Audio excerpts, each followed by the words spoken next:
عليكم ورحمة الله وبركاته. إن الحمد لله نحمده ونستعينه ونستهديه ونستغفره ونعوذ بالله من شرور أنفسنا ومن سيئات أعمالنا. من يهده الله فلا مضل له ومن يضلله فلا هادي له. أشهد أن لا إله إلا الله وحده لا شريك له وأشهد أن محمدا عبده ورسوله. يا أيها الذين آمنوا اتقوا الله وقولوا قولا سديدا يصلح لكم أعمالكم ويغفر لكم ذنوبكم ومن يطع الله ورسوله فقد فاز فوزا عظيما. أما بعد. Alhamdulillah, syukur pada Allah Azza wa Jal kerana dengan rahmat dan juga limpah kurnia yang Allah Ta'ala berikan dapat kita bersama pada pagi ini dalam ijtima' Jumaat kita, menyambung lagi perbahasan daripada tafsir kita, iaitu tafsir surah Ghafir. Sambungan kita pada pagi ini ialah pada ayat yang ke-38. Ayat 38 surah Ghafir ialah pada mushaf muka surat 471. Ayat 38 firman Allah Azza wa Jal, a'udzu billahi minasyaitonir rajim. Wa qala alladhi amana ya qaumi ittabi'uni ahdikum sabilar rasyad. Maksud dia ayat yang ke-38 kalau kita tengok dalam pimpinan Ar-Rahman, dan berkatalah orang yang beriman itu, wahai kaumku, turutilah nasihatku, aku akan menunjukkan kepada kamu jalan yang benar. Dalam tafsir Ibnu Katsir, kalau kita tengok Al-Imam Ibnu Katsir rahimahullahu ta'ala, bila mana masuk ayat yang ke-38 sampai ayat yang ke-40 ni, dia kategorikan ayat-ayat ni sebagai satu isu ataupun benda yang sama yang nak disampaikan, ataupun isu yang sama. Kata Al-Imam Ibnu Katsir rahimahullahu ta'ala, yaqulul mu'minu liqaumihi mimman tamarrada wa tagha wa athara al-hayatad dunya. Telah berkata orang-orang yang beriman, ataupun telah berkata orang beriman, bukan orang-orang tapi seorang je, orang beriman kepada kaumnya. Orang beriman ni merujuk kepada rajulun mu'minun yaktumu imanahu, satu orang lelaki yang telah menyembunyikan imannya pada ayat-ayat sebelum ni, min ali Fir'aun, daripada keluarga Fir'aun. Kita dah banyak kali dan kita banyak siri dah membahaskan tentang perdebatan di antara Fir'aun dengan Musa. Lalu perdebatan tu telah berlaku pencelahan oleh seorang lelaki yang telah lama menyimpan imannya terhadap ajaran Nabi Musa. Dia ikut ajaran Nabi Musa tu, tapi dia tidak tunjuk secara jelas depan orang dia ikut Nabi Musa. Tapi pada hari itu, dengan rahmat Allah Ta'ala, dan ianya juga bahagian daripada mustajabnya doa Nabi Musa, ketika mana jatuhnya hukuman pada Nabi Musa pada waktu tu, Fir'aun nak bunuh Musa sebab melihat kepada kuatnya dan tersebarnya pengaruh yang dibawa oleh Musa ataupun dakwah yang dibawa oleh Musa alaihissalam. Lalu Musa pun rasa takut.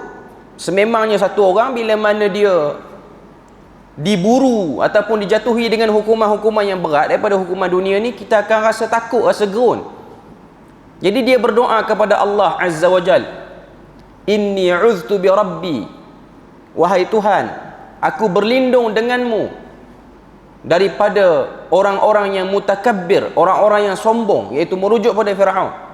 Lalu Allah Ta'ala jawab doa tu dengan datang satu orang lelaki beriman daripada keluarga Fir'aun yang cuba untuk defend, pertahan Nabi Musa daripada tak dijatuhi oleh hukuman itu, dan juga untuk mencelikkan balik pengikut-pengikut Fir'aun, pengampu-pengampu Fir'aun pada waktu tu.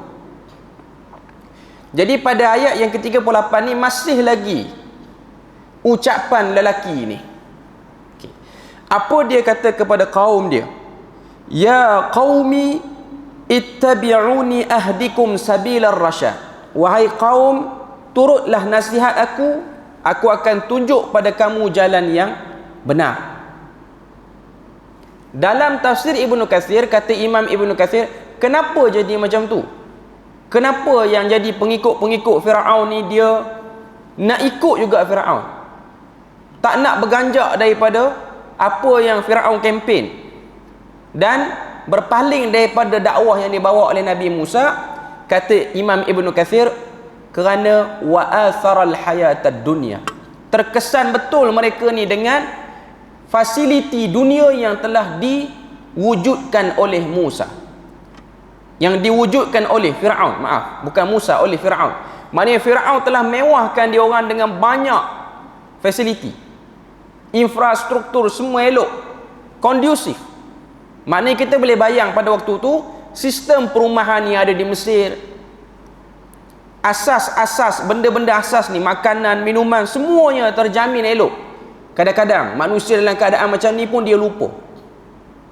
Dia menyamarkan, mengsamarkan mata dia untuk melihat kebenaran. Kata Imam Ibnu Katsir, wa nasyal jabbar al-a'la, lalu dia lupa kepada Tuhan yang maha agung, yang maha hebat, yang maha berkuasa, yang lebih tinggi daripada yang mengaku sebagai Rabbukumul A'la, iaitu Firaun. Faqala lahum, lalu pada waktu tu lelaki yang beriman ni telah berkata, wahai kaum aku, ikut, aku tunjuk pada kamu jalan yang benar, aku berikan pada kamu evidence, bukti-bukti untuk kamu tengok dan fikir sendiri, supaya berfungsilah basirah yang ada pada diri kamu. Basir maksudnya penglihatan, mata tengok. Basirah maknanya kita tengok, kita fikir. Basir maknanya tengok saja. Macam mana tuan-tuan tengok benda-benda yang tidak ada apa-apa kepentingan. Tengok tiang masjid, tiang je lah, tak ada rasa apa.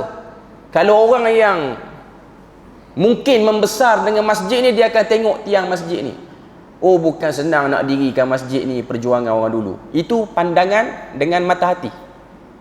Tapi kalau orang-orang yang berumur, orang-orang yang muda, dia tengok, cantik masjid ni, habis sampai takat tu je lah. Dia tak nampak lagi apa yang berlaku waktu pembinaannya, macam mana nak kumpul duit waktu nak bina. Itu pandangan dengan basirah, dengan sebab dia tahu sejarah. Sebab lelaki beriman ini juga telah membawakan bukti sejarah daripada terdahulu, iaitu sejarah daripada Nabi Yusuf. Dia dah sebut pada ayat-ayat sebelum ni, Nabi Yusuf bawa benda yang sama, cerita benda yang sama. Kenapa kamu menolak juga?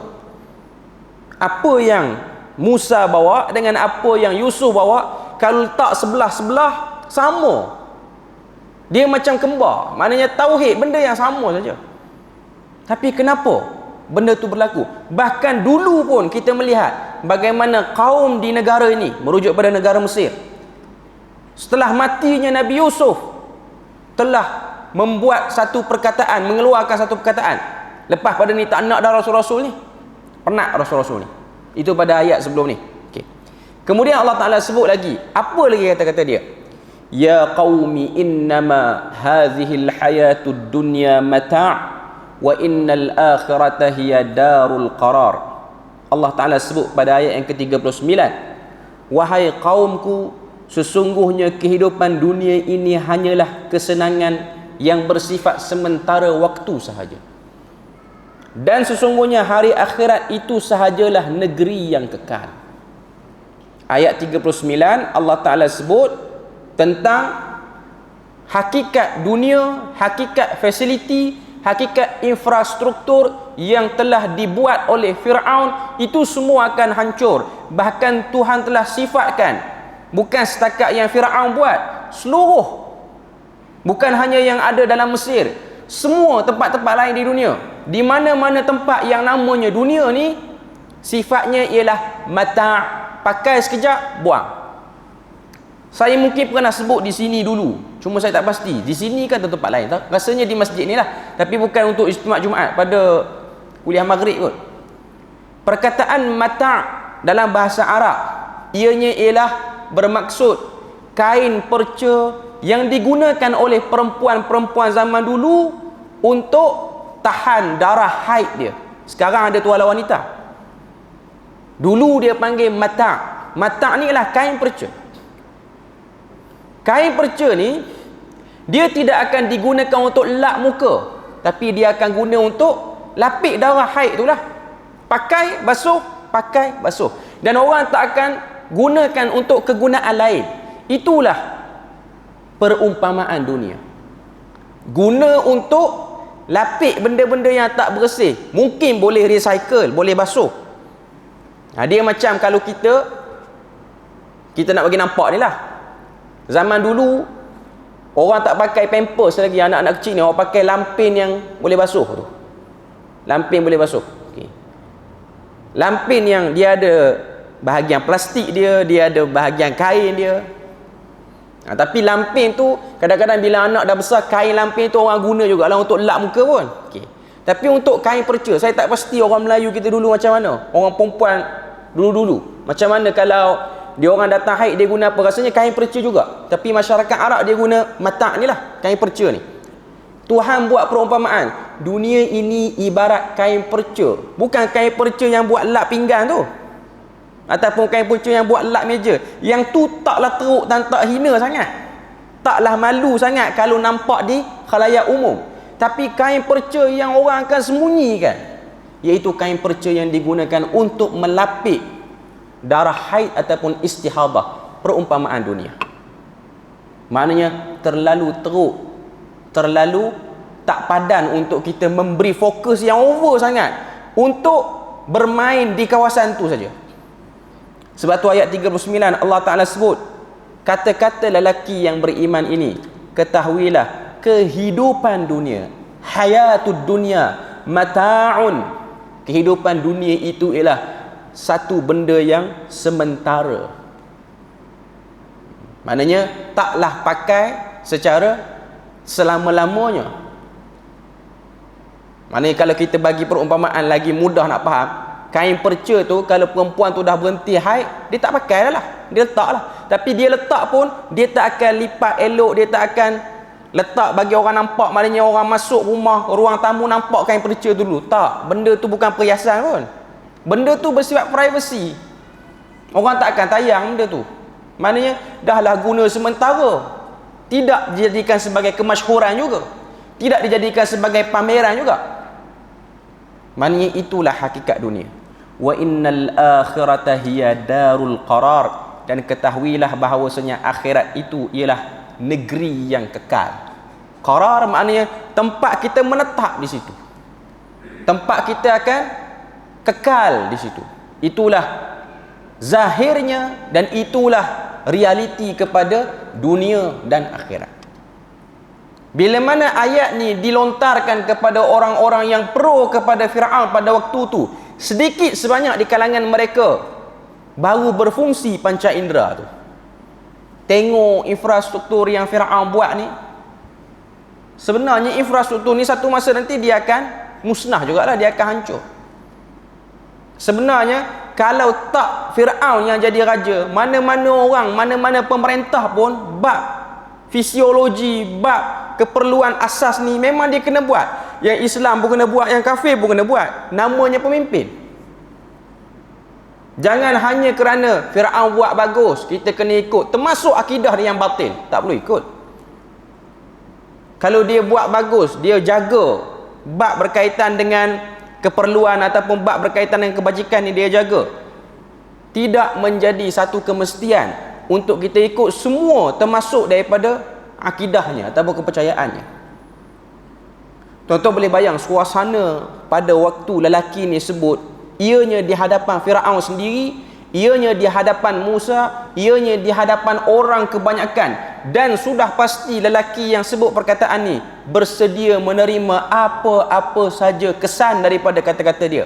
Antaranya ialah penolakan, antaranya ialah pembantaian, dan orang tak suka pada dia. Sebab tu dalam riwayat Ibnu Katsir menyebutkan, lepas pada dia sebut, dia hilang pada Mesir. Majlis-majlis rasmi pun tak tahu pergi mana, boleh jadi dibunuh. Cuma nak katanya itu bayaran yang dia terpaksa ambil bila mana dia berkata benar. Kemudian ayat yang seterusnya, ayat yang ke-40, Allah Ta'ala sebut, man amila sayyi'atan fala yujza illa mithlaha. Sesiapa yang mengerjakan sesuatu perbuatan jahat, maka tidak dibalas melainkan dengan kejahatan yang sebanding dengannya. Ini ialah rahmat Tuhan. Orang buat jahat banyak tu jugalah yang dia kena balasan. Wa man amila salihan min dzakarin aw untha wa huwa mu'min. Dan siapa-siapa yang melakukan amal saleh daripada lelaki dan perempuan dan dia seorang yang beriman, faulaika yadkhulunal jannah, mereka itu akan masuk dalam syurga, yurzaquna fiha bighairi hisab, menerima rezeki dalam syurga berterusan tanpa sempat yang terima nikmat tu bilang nikmat dia. Atas dunia ni dapat nikmat dah, di akhirat nanti kalau jadi ahli syurga lagi banyak nikmat sehingga tak boleh nak hitung. Bighairi hisab ni uncountable, tak boleh hitung, tak boleh bilang langsung pun tak boleh. Jadi ini ialah nak menunjukkan kepada kita bahawasanya kasih sayang dan rahmat Tuhan. Yang buat jahat dia akan dapat setimpal dengan kejahatan dia. Yang buat baik, yang ada iman, dia akan dapat kemuliaan demi kemuliaan. Kita nak tengok apa yang disebutkan oleh Ibnu Katsir. Ibnu Katsir kata dalam ayat ni, dia kata wala intiqala minha wala taghna anha ila ghairiha bal imma na'imun wa imma jahimun. ولهذا قال الله تعالى من عمل سيئة فلا يجزى إلا مثلها أي واحدة مثلها ومن عمل صالحا من ذكر أو أنثى وهو مؤمن فأولئك يدخلون الجنة يرزقون فيها بغير حساب أي لا يتقدر بجزاء بل يثيبه الله ثوابا كثيرا لا انقضاء له ولا نفاد. Apa maksud dia? Maksud dia, kata Imam Ibnu Katsir, bila mana Tuhan kata akhirat itu tempat kekal kamu, iaitu kamu tak akan berpindah, kamu tidak akan ada peluang untuk modify ataupun berangan-angan lain bila mana berada di akhirat. Yang ada pada kamu di akhirat nanti dua pilihan, imma na'imun wa imma jahimun, sama ada syurga yang penuh nikmat ataupun neraka yang penuh azab.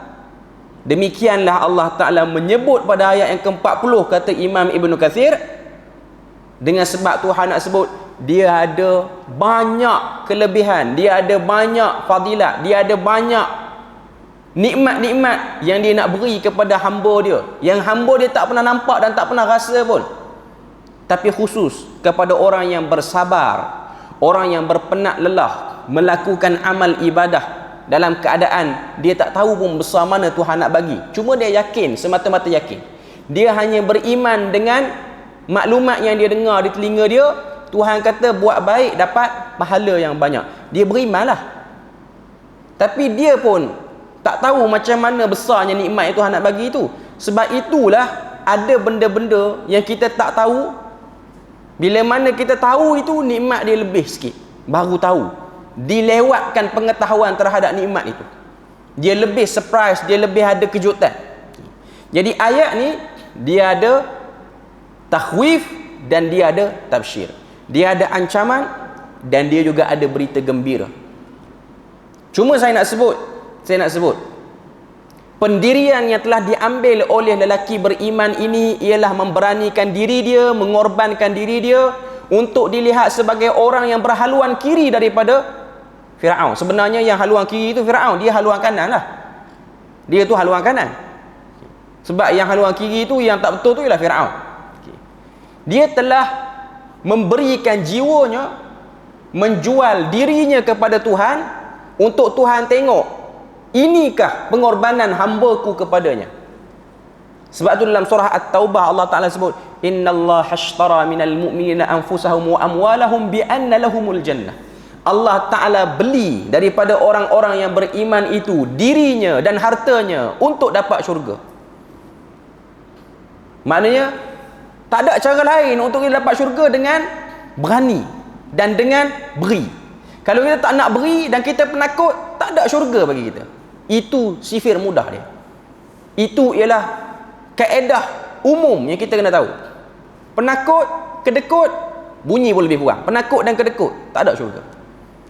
Tapi kalau dia berani dan dia memberi, maka dia akan dapat. Cuma bila mana dia memberi dan bila mana dia berani, natijah yang dia dapat daripada orang dekat tidaklah seperti mana natijah yang Tuhan nak bagi. Tuhan nak bagi syurga, tapi dengan sebab nak masuk syurga tu tak sampai waktu lagi, dia berani di dunia ni, maka dia kena bayar sikitlah pengorbanan dia. Dia kena ada risiko yang dia kena ambil. Apa-apa saja kita buat atas dunia ni, hatta urusan dunia pun, kalau kita berniaga, kalau kita bekerja, kita kena ada ambil risiko sikit, baru kita akan dapat natijah akhir dia yang banyak tu. Itu umum. Semua kita ni hidup memang kena menghadapi risiko, pengorbanan, benda yang letih, benda yang memenatkan. Semua orang. Kafir pun kena, Muslim pun kena. Saya bagi contoh pada tuan-tuan dan puan-puan. Dalam hadis Nabi sebut, as-safaru qit'atun minal azab. Berjalan jauh, musafir, keluar bermusafir, bahagian daripada azab. Bermusafir kerana ketaatan pun penat, bermusafir kerana kemaksiatan pun penat, bermusafir tanpa tujuan pun penat. Semua penat. Tidak ada benda-benda yang kita buat atas dunia ni yang tak penat. Semua penat. Orang lalai pun penat, orang beribadah pun penat. Tapi nilaian dia lain. Nilai dia lain. Dia macam ni, saya bagi pada tuan-tuan dan puan-puan. Satu orang yang tempa emas dengan tempa besi. Dia tempa emas, dia tempa besi seorang. Yang tempa besi dan tempa emas, dua-dua berpeluh, dua-dua kena hadap api. Tapi sudah pasti orang akan beli mahal daripada penempa emas. Sebab apa yang dia tempa tu lebih bernilai daripada yang kedua tu, iaitu besi. Walaupun orang beli jugalah besi tu dengan mahal, tapi emas lagi mahal. Sebab orang tahu benda yang dia sedang tekuni itu memang hakikatnya ada nilai. Contoh, orang bersusah payah menuntut ilmu. Ilmu tu memang ada nilai dah pun. Memang dah ada nilai. Jadi bila mana dia menempa benda tu, dia bersungguh pada benda tu, dia akan meningkatkan nilai pada dirinya dan meningkatkan nilai daripada benda yang diusahakan. Dan pada pihak yang kedua, orang yang bersungguh-sungguh pada kelalaian, dia buat segala benda kelalaian tu dengan elok. Benda-benda yang melalaikan. Contoh, orang yang berusaha untuk pandai menari berjoget, nak bagi orang ni menari berjoget sekali dengan dia, dia lelah buat latihan. Kadang-kadang dia kena jaga pemakanan dia kerana nak bagi dapatkan tarian yang elok. Tapi ending dia, natijah dia, dia tidak menyebabkan orang dekat pada Tuhan, melainkan orang terpesona dengan tarian dia dan gelek tari dia, dan tidak mendekatkan apa-apa pun pada Tuhan. Dua-dua letih, dua-dua lelah. Cuma nak katanya, hidup di dunia ni mesti akan ada part yang tidak merehatkan badan. Pasti akan letih, pasti akan lelah. Contoh lelaki ni lah, dia akan letihkan diri dia untuk menghadapi bermacam-macam ujian lepas pada ni. Semua mata memandang pada dia. Firaun memang geram dengan dia bila mana dia cakap macam ni. Dah lah dia ni orang rapat dengan Firaun, tiba-tiba dia pula macam nak berpaling tadah daripada Firaun.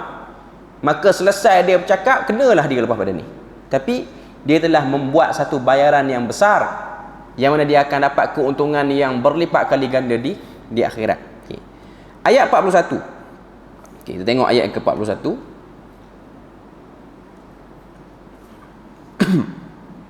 Sekejap. Ayat 41 masih lagi kepada dialog lelaki yang beriman ini. Wa ya qaumi mali ad'ukum ilan najah wa tad'unani ilan nar. Wahai kaumku, apa hal dan apa yang sedang berlaku kepada kamu? Aku mengajak kamu kepada keselamatan dan kamu pula mengajak aku kepada neraka. Ini waktu konflik tu dah mulai tegang. Dia memang waktu kita cerita benda betul tu memang benda betul. Tapi orang nak terima dan orang nak, orang kata apa, memahami benda betul tu dengan baik. Kadang-kadang benda betul tu dia datang pada situasi yang tak tepat lagi. Orang tak bersedia lagi. Maka dia beratlah kepada orang yang mula-mula melontarkan benda tu. Semua mata dah memandang kepada dia ni. Lalu dia pun kata, "Mali, apa hal kamu ni? Mali ad'ukum ilan najah. Aku ajak kamu pada benda elok. Sekarang ni aku bukan nak kata bakarlah semua infrastruktur yang Firaun buat ni. Tak payah gunalah segala kemudahan yang ada dalam Mesir ni sebagai tanda protes kepada Firaun yang mengaku Tuhan ni. Aku tak suruh hancurkan benda tu. Aku seru kamu kepada keselamatan, iaitu gunalah nikmat dunia, pakailah kepakaran yang ada. Tapi dalam bab tauhid, jangan pergi sembah yang ni, sembah yang lain. Wa tad'unani ilan nar. Tapi kamu macam sungguh nak suruh aku ni bersama dengan Firaun yang sedang menolak aku kepada neraka. Ayat 42 Allah Taala sebut, tad'unani liakfura billah wa usyrika bihi ma laysa li bihi ilmun. Kamu ajak aku untuk kufur, untuk tidak percaya esa dan tunggalnya Allah Ta'ala, dan mengajak aku untuk menyekutuinya. Wa usyrika bihi ma laysa li bihi ilmun, untuk aku sembah benda lain yang kamu serangkaikan dengan Tuhan, yang mana kamu samakan dia dengan Tuhan tu, tak tahu daripada mana kenyataan kamu ambil. Kamu kata yang ni pun boleh sembah sekali dengan Tuhan, tak tahu daripada mana, tapi kamu pandai-pandai je buat. Wa ana ad'ukum ilal azizil ghaffar, dan aku menyeru mengajak kamu kepada Allah yang maha kuasa lagi maha pengampun. Sekarang ni antara benda yang orang kata apa, terbaik dalam memberi hentaman kepada akal manusia yang beku daripada menerima kebenaran ni ialah kena bagi soalan-soalan comparison macam ni, soalan-soalan perbandingan.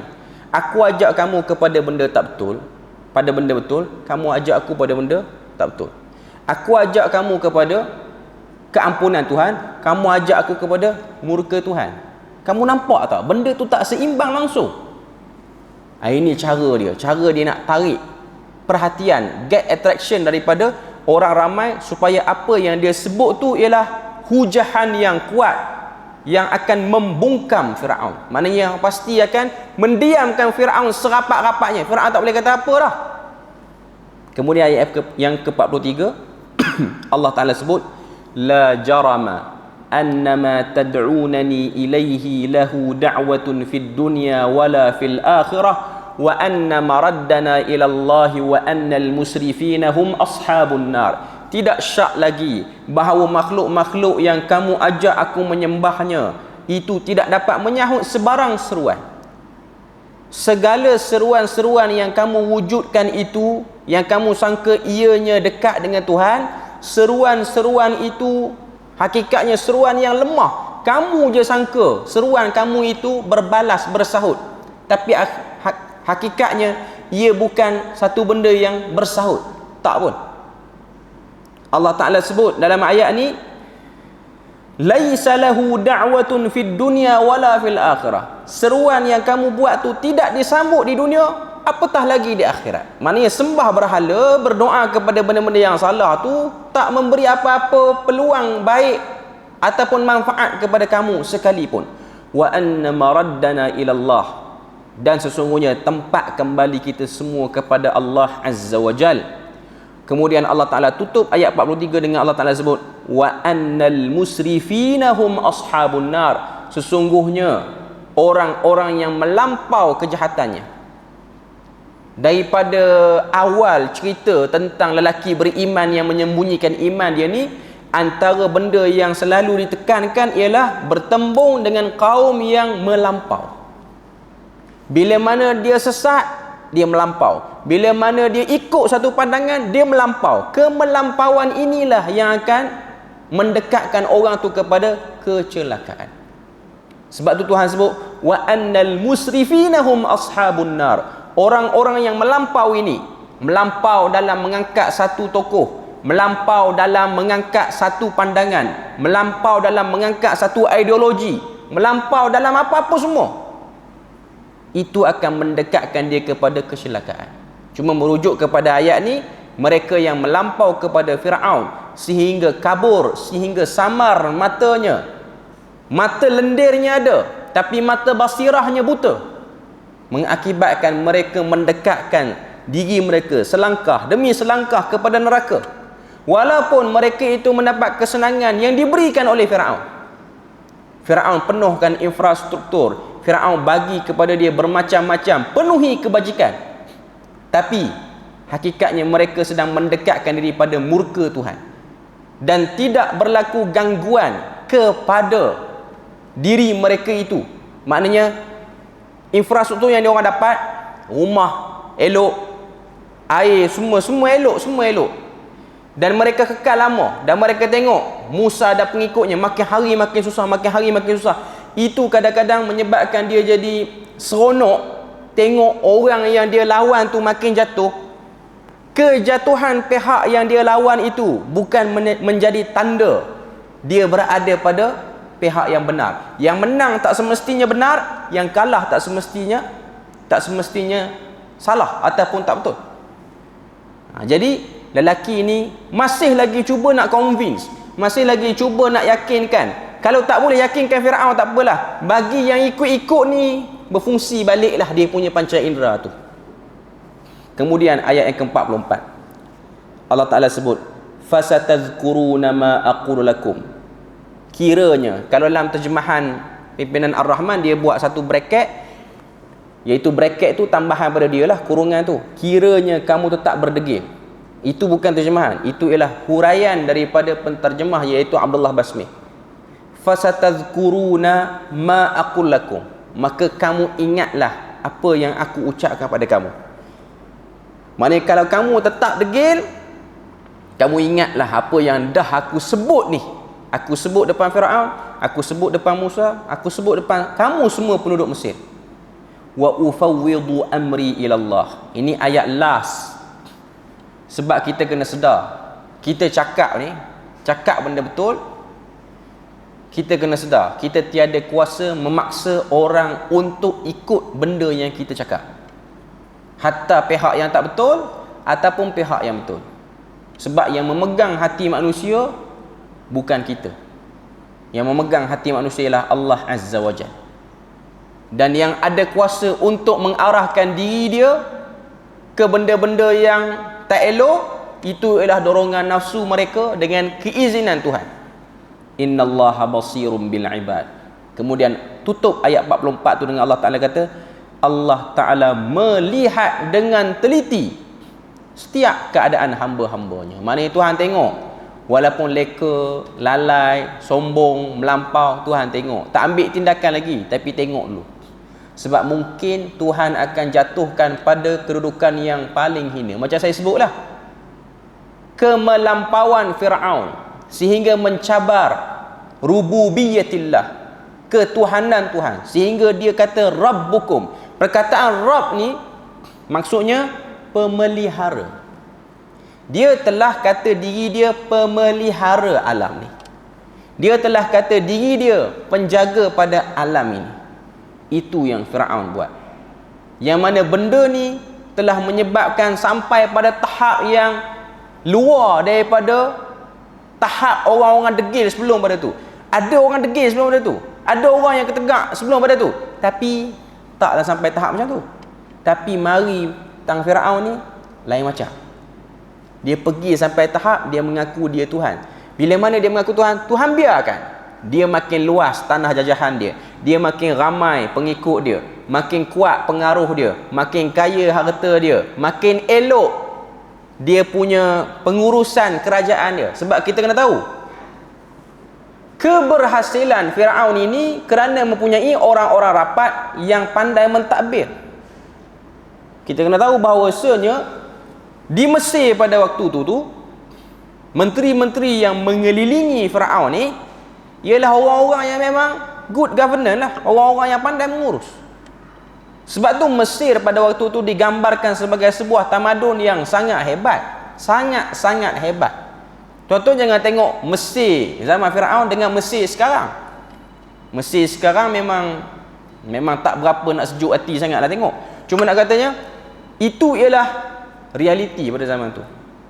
Bila mana Firaun mempunyai orang-orang yang bagus di tepi dia ni, dia jadi lemak, dia jadi lupa diri, sehingga dia rasa Bagusnya Mesir, hebatnya tamadun Mesir ialah kerana kecemerlangan yang datang pada diri dia, lalu dia rasa dialah pemilik kepada kecemerlangan itu. Bila mana dia rasa macam tu, dia pun mengaku diri dia sebagai Tuhan. Dia lupa diri. Okay. Jadi Tuhan biarkan, biar dia naik setinggi mungkinnya dia nak naik. Cakap, sombonglah selagi mana peluang yang diberikan, sehingga Tuhan hinakan dia pada kehinaan yang paling teruk. Orang yang mendabik dada kata diri dia kuat, orang yang mendabik dada kata dia pemelihara. Rupa-rupanya orang itu jugalah yang mati dengan penuh kehinaan, iaitu mati lemas. Dahlah mati lemas. Kalau mati lemas di laut dalam tak apa juga. Mati lemas di kawasan yang cetek. Sebab apa? Sebab dalam kerongkong Firaun tu ada pasir. Kalau ada pasir ni maknanya bukan kawasan yang dalam sangatlah. Kalau mati lemah dekat laut dalam, jauh lagi nak sampai ke dasar tu, nak sentuh pasir bawah tu. Tapi dia mati tu dalam keadaan ada kesan-kesan pasir dalam kerongkong dia. Ini dalam kajian Maurice Bucaille beberapa puluh tahun yang lepas, sehingga mengislamkan orang yang kaji dia tu. Sebab Allah Ta'ala sebut dalam Quran, "Falyawma nunajjika bibadanika litakuna liman khalfaka ayah." Pada hari ini kami selamatkan mayat Firaun untuk menjadi pengajaran kepada orang yang akan datang selepas pada Firaun. Bukan tanda Firaun tu dapat rahmat Tuhan, mayat dia ada sampai sekarang. Memang mayat dia ada pun, disimpan, letak dalam muzium. Kita yang mati, yang kata ahli masjid ni, orang tak letak mayat kita dalam muzium. Tapi Firaun dijadikan sebagai bahan kajian. Tujuan dia apa? Tujuan dia bukan kerana nak kata Firaun tu bagus. Dia kadang-kadang orang ni terlampau jahat pun jadi peringatan orang, terlampau baik pun jadi peringatan orang. Jadi pilihlah kita nak jadi diingati orang sebagai yang teruk ataupun diingati orang sebagai yang baik. Macam mana Nabi Muhammad, Allah Ta'ala pelihara juga jasadnya. Jasad para Nabi ni memang terpelihara, tapi terpelihara sebagai orang yang saleh, terpelihara sebagai orang yang disayangi oleh Allah Azza wa Jal. Okay. Jadi Alhamdulillah, kita selesai pada ayat yang ke-44. Kita ambil satu lagi ayat sebagai penutup. Ayat yang ke-45. Fawaqahu Allahu sayyiati ma makaru. Dengan ikhlas dan penyerahan diri kepada Allah, merujuk kepada lelaki itulah. Ini dalam tafsir Pimpinan Ar-Rahman saya ambil. Maka ia diselamatkan oleh Allah daripada angkara tipu daya mereka. Dalam ayat ni Allah Ta'ala sebut bagaimana Firaun telah tak dapat buat apa-apa kepada Musa. Kalau kita tengok dalam tafsir Ibn Kathir, apa yang dia sebut pada ayat yang ke-45, ayat 45 Allah Ta'ala sebut fawaqahu Allahu sayyiati ma makaru. Saya nak tengok sikit apa yang disebutkan oleh Ibn Kathir. Dia kata fawaqahu Allahu sayyiati ma makaru ay fid dunya wal akhirah, amma fid dunya fannajatullahu ma'a Musa alaihi salam wa amma fil akhirah fabil jannah. Ini merujuk kepada lelaki beriman yang telah menyembunyikan iman dia tu, maka Allah Ta'ala selamatkan dia daripada keburukan tipu daya yang dibuat oleh Firaun tu sendiri, iaitu menjadikan dia bersama dengan Musa walaupun dia jauh. Dia bukan hari-hari boleh jumpa Musa, sebab dia pun sibuk.